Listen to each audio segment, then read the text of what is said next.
సుబ్రహ్మణ్యేశ్వర స్వామి వారు జ్ఞాన సంబంధ నాయనరుగా వచ్చారు. జ్ఞాన సంబంధ నాయనరుగా వచ్చినప్పుడు సీర్గాళి అని అరుణజడాయి గారు వాళ్ళ సొంత ఊరది. అక్కడ ఆ శివపాద హృదయుడు, ఆయన భార్య భగవతి, వాళ్ళిద్దరూ పరమ పవిత్రమైనటువంటి దంపతులు. వాళ్ళకి ఈ జ్ఞాన సంబంధ నాయనరు పుట్టారు. తండ్రి గారు సంధ్యావందనం చేసుకోవడానికి ఓ రోజు సాయంకాలం బయటికి ఎడుతుంటే పిల్లవాడు కాళ్ళకు అడ్డం పడ్డాడు. అడ్డం పడితే తండ్రి గారు తీసుకెళ్లి పిల్లవాడిని అక్కడ కూర్చోపెట్టి ఆ సంధ్యావందనం చేసినప్పుడు చెరువుల దగ్గర నదుల దగ్గర స్నానం చేస్తే అఘమర్షణ మంత్రం చెప్పి నీళ్లలో ములుగుతారు. ఆ మంత్రం చెప్పి ములుగుతున్నారు. ములిగితే పిల్లాడికి తండ్రి కనపడలేదు, నీళ్లలో ములిగిపోయాడని భయమేసి ఎవరిని పిలిచి చెప్తాడు. ఎదురుగుండా శివాలయం గోడ మీద వృషభవాహనారూఢుడై పార్వతీ పరమేశ్వరులు కనపడ్డారు. అమ్మా అప్పా అమ్మా అప్పా అని ఏడిచారు. వాళ్ళిద్దరిని చూసి ఇది కావలసిన ఏడుపు నేర్పాడైన మనకి. అవి విగ్రహాలండి అని ఏడిచినంత కాలం పరమేశ్వరుడు రాడు. వాళ్ళు పార్వతీ పరమేశ్వరులండి అని ఏడిస్తే వస్తాడు. అందుకని అవి బొమ్మలని ఏడవలేదు, వాళ్ళిద్దరు మాతాపితరులని ఏడిచారు. ఆయన ఏడిస్తే పరమశివుడు అన్నాడు, అదేంటి అలా కూర్చున్నావు, పిల్లవాడు ఏడుస్తున్నాడు పదన్నారు. గబగబా వచ్చారు ఇద్దరు.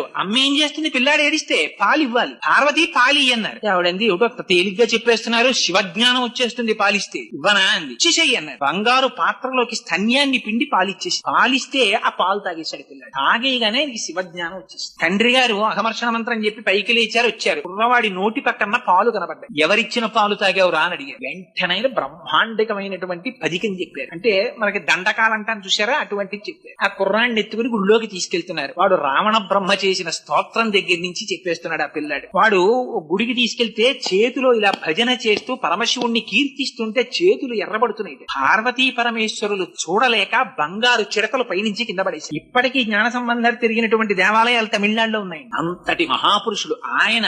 మధురలో పార్వతీ పరమేశ్వరుల యొక్క ఆలయం మధురైలో, ఆ ఆలయాన్ని మూత పెట్టేశారు. జైనులు రాజుగారిని జైనుల్లోకి మార్చేస్తే ఆనాడు మళ్లీ వేదమతాన్ని ఉద్ధరించడం కోసమని మహానుభావుడు సుబ్రహ్మణ్యేశ్వర స్వామి వారు జ్ఞాన సంబంధన అయినారుగా ఆ ఊరిల్లే. విడితే జైనులకి తెలిసింది జ్ఞాన సంబంధులు వచ్చారు, ఎలాగైనా వారిని సంహరించాలనుకున్నారు. అనుకుని వారు విడిది చేసినటువంటి ఇంటికి అగ్నిహోత్రం పెట్టేశారు. ఇల్లు కాలిపోతుంది. ఆయనను అనుసరించి కొన్ని వేల మంది శిష్యులు వచ్చారు. జ్ఞాన సంబంధర్ పరమశివుణ్ణి స్తోత్రం చేశారు. స్తోత్రం చేసి రాజుకి బుద్ధి రావాలని, నా ఇంటికి అంటింపబడినటువంటి ఈ అగ్నిహోత్రము రాజు శరీరమును చేరుగాక.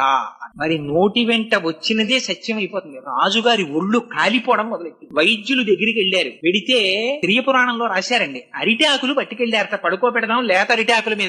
అరిటాకుల మోపులు కాలిపోయి, జైనులు నెమలి ఈకల విసిరికర్రలు పట్టుకెళ్లారు, అవి కాలిపోయి. మంత్రాలు వేశారు, తగ్గలేదు. అప్పుడు ఆయన భార్య శివభక్తురాలు. ఆవిడంది, ఊరి బయట జ్ఞాన సంబంధర్ ఉన్నటువంటి విడిదిని మీరు కాల్చారు, అదే కట్టి కుడుపుతోంది, నా మాట విని జ్ఞాన సంబంధర్ని పిలిపించండి అని. పిలిపించేశారు, తగ్గలేదు. అప్పుడు ఆయన భార్య శివభక్తురాలు. ఆవిడంది, ఊరి బయట జ్ఞాన సంబంధర్ ఉన్నటువంటి విడిదిని మీరు కాల్చారు, అదే కట్టి కుడుపుతోంది, నా మాట విని జ్ఞాన సంబంధర్ని పిలిపించండి అని. పిలిపించారు. ఎవరు నాకొచ్చినటువంటి జ్వరాన్ని తగ్గిస్తే వారి మతమే సత్యమని నేను నమ్ముతానన్నారు. అంటే అయినా జైనులు ఒప్పుకోలేదు. శరీరానికి కుడి పక్కన జ్ఞాన సంబంధర్ చల్లబరుస్తారు, ఎడం పక్కన మేము చల్లబరుస్తాం. అటు వారు నించున్నారు, ఇటు జ్ఞాన సంబంధర్ నించున్నారు. ఈయన పరమేశ్వరుణ్ణి ప్రార్థన చేసి విభూతి రాశారు. శరీరం ఒక పక్క చల్లబడిపోయింది, అవతల పక్కన మరింత వేడికిపోయింది. అప్పుడు రాజు, మహాప్రభో ఇది మరీ ఘోరంగా ఉంది, తట్టుకోలేకపోతున్నాను, ఒకే చోట స్వర్గం నరకం కనబడుతున్నాయంటే అటువైపు కూడా విభూతి రాశారు. అప్పుడు చల్లబడింది. చల్లబడినా జైనులు అంగీకరించలేదు. మా మత గ్రంథాలని, శైవ మత గ్రంథాలని తీసుకెళ్లి వైఘై నదిలో పారేస్తాం,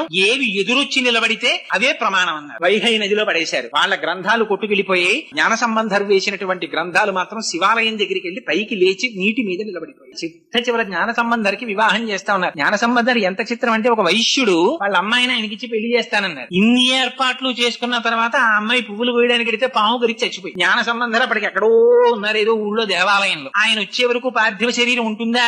ఆయనకి ఇస్తానన్నారంతే. ఆ పిల్లని ఇంకా పెళ్లి అవ్వలేదు, ఏమీ అవ్వలేదు. ఆ అమ్మాయికి అంచేష్టి సంస్కారం చేసేసారు, బూడిద చేశారు. ఎముకలు బూడిద ఆయన జాడీలో పెట్టి గదిలో పెట్టి దాచుకున్నాడు. జ్ఞాన సంబంధర్ వస్తే చెప్దామని. పాపం జ్ఞాన సంబంధర్ వచ్చారు. వచ్చిన తర్వాత, అయ్యో నీకు పిల్లని ఇద్దాం అనుకున్నానయ్యా, చచ్చిపోయింది, పిల్ల జాడీలో ఉండిపోయింది అన్నారు. ఆ పిల్లని బతికించి చూస్తా ఉన్నారు. అంటే పరమశివుణ్ణి స్తోత్రం చేశారు. స్తోత్రం చేస్తే జాడీలో ఉన్నటువంటి బూడిదలోంచి సప్తధాతువులు పుట్టి అస్థిపంజర నిర్మాణం జరిగి అందులోంచి 8 సంవత్సరాల ఆడపిల్ల బయటకు వచ్చి ఆనాడు వేసుకున్న కంకణములు ఉంగరములతో పైకొచ్చి. యథార్థంగా జరిగాయండి ఇవన్నీ పుక్కిట పురాణాలు నేను సొంతంగా చెప్తున్నాను అనుకుంటున్నారేమో. ఎప్పటివో కావు, కేవలం కొన్ని వందల సంవత్సరాల క్రితం జరిగిన యథార్థాలు ఇవన్నీ. జరిగితే అప్పుడు ఆ పిల్లని వివాహం చేసుకోమన్నారు. ఆ అమ్మాయికి పునర్జన్మనిచ్చాను కాబట్టి నేను తండ్రిని, నేను వివాహం చేసుకోనన్నారు. అది ఆయన ధర్మం. చేసుకోనని వెళ్ళిపోతే చిట్ట చివరికి ఒక అమ్మాయిని తీసుకొచ్చారు, ఆయనకి వివాహం చేశారు. చెయ్యగానే ఆయన స్తోత్రం చేసి, ఆయన బ్రహ్మణ్యావతారం. అది ఎప్పుడూ బ్రహ్మజ్ఞ, అది ఊర్ధ్వరేతస్కుడై బ్రహ్మజ్ఞాని అయి బ్రహ్మమై ఉంటారు. ఆయనకి సంసారంతో సంబంధం ఏమిటి? అందుకని ఆ భార్యని, బంధువులు అందరినీ తీసుకుని శివాలయానికి వెళ్ళారు. సర్వేశ్వర, నీ పాదముల యొక్క అమృతమునందు మునకలు వేసిన నాకు సంసారం లంపటమా? నాకు వద్దు తండ్రి, నీలో కలిపేసుకోమని అడిగారు. బ్రహ్మాండమైన జ్యోతి స్తంభం ఏర్పడి ఆ రోజున జ్ఞాన సంబంధర్పాడినటువంటి పత్తికానికి బంధువులందరితో సహా మోక్షానికి తీసుకెళ్లిపోయారు పరమశివుడు. అంత గొప్ప స్థితిని పొందారు. మూర్తి నాయనార్ రోజుల్లో పరమతం వాళ్ళు రాజ్యం చేశారు. ఎక్కడా శివార్చన జరగడానికి వీల్లేదన్నారు. శివుడికి చందన సేవ ప్రీతిపాత్రం కాబట్టి శివాభిషేకం చేస్తే చందనం రాయాలి. పైగా శివాభిషేకం పూర్తి చెయ్యడానికి చందన జలాలతోటే పూర్తి చెయ్యాలి. చందనం కలిపిన జలాలతో తప్ప వేరొక దానితో పూర్తి చేయకూడదని ప్రమాణం. కాబట్టి చందనం లేకపోతే అభిషేకం జరగదు. పైగా అయిపోయిన తర్వాత విభూతి రాసి గంధం రాస్తారు చల్లతనానికి. కాబట్టి ఎక్కడ గంధం చెక్కలు దొరకకుండా చేశాడు రాజు. శివార్చనలు ఎవరైనా రహస్యంగా ఇళ్లలో చేస్తుంటే గంధం లేకపోతే అభిషేకం జరగదని. మూర్తి నాయనారు రాజ్యం అంతా వెతికాడు. ఎక్కడ ఇంత గంధపు చెక్క కూడా దొరకలేదు. ఆయనకి బాధ కలిగింది. గంధపు చెక్కని తీసుకొచ్చి సాన మీద పెట్టి రాస్తే అరిగిపోయి సువాసనతో కూడినటువంటి నజ్జునిస్తోంది. ఈశ్వరుడు ఇచ్చినటువంటి చెక్క నాకు ఉంది. నేను నా మోచేతిని సాన మీద అరగతీస్తాను. వచ్చిన నజ్జుని శివుడికి అలంకారం చేస్తాను, అభిషేకం చేస్తాను గంధంగానని తన మోచేతిని అరగదీశాడు. అరగదీస్తుంటే చర్మం చిట్లిపోయింది, రక్తం కారిపోయింది, మాంసం పక్కకి తప్పుకుంది, ఎముక అరిగిపోతుంది. ఇక చూడలేకపోయాడు శంకరుడు. తాను ఆయన పెట్టుకున్న పార్థివలింగంలోంచి బయటికి వచ్చి గబగబా చేయి పట్టుకున్నాడు. పట్టుకుని, ఎంత సాహసం చేశావయ్యా? గంధపు కర్ర దొరకలేదని, గంధపు కర్రలు దొరకకుండా రాజు చేశాడని నీ చేతిని సాన మీద అరగదీశావు.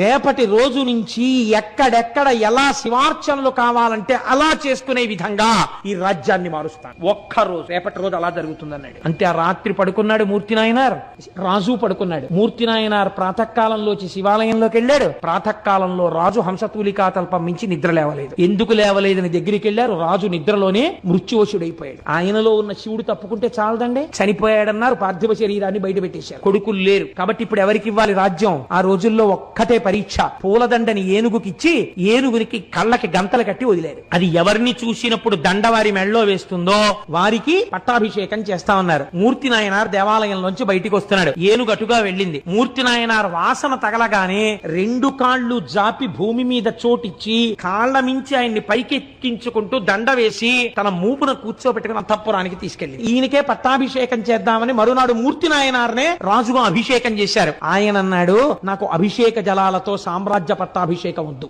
నాకు విభూతితో అభిషేకం చేయండి అన్నాడు. భస్మతో అభిషేకం చేయించుకుని నేను బంగారు కిరీటం పెట్టుకోను, రుద్రాక్ష కిరీటం పెట్టుకుంటానని రుద్రాక్షల కిరీటం పెట్టుకున్నాడు. ఎక్కడ చూసినా శివార్చనలు చేయించాడు. రాజ్యం 3 పువ్వులు 6 కాయలుగా పరిఢవిల్లింది. కనుక మీరు ఆలోచించండి, పరమేశ్వరుడు అన్నవాడు ఏది చెయ్యలేడు, ఏదైనా చెయ్యగలడు. మీకు ప్రమాణం మూర్తి నాయనార్. యథార్థముగా జరిగిన కదా. మీరు ఏ శివాలయంలోకి వెళ్ళినా మూర్తి నాయనార్ ఉంటారు.